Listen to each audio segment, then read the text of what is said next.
राम राम मित्रांनो, तुमचं आपल्या युट्यूब चॅनलवरती सर्वांचं स्वागत आहे। अशाच प्रकारचे व्हिडिओ पाहण्यासाठी माझ्या युट्यूब चॅनलला लाईक करा आणि सबस्क्राइब करायला विसरू नका। गेल्या 20 ते 25 दिवसापासून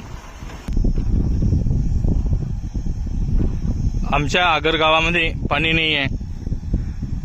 25 दिवसापासून आगर गावातील लोकांले पाणी विकत घ्यायला लागू राहिला। आता हे आम्ही इथून पाळोदी येथील पाटलाची विहीर आहे, त्यांच्या विहिरीतून पाणी भरून नेत असतो।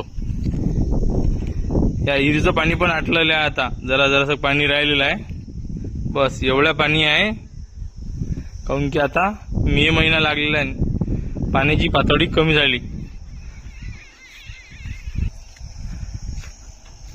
लय हालात आमच्या गावावाले याचे, रोज पाणी विकत घ्यायला लागते। 30 ते 40 रुपये कोटी प्रमाणे विकत घेतात पाणी।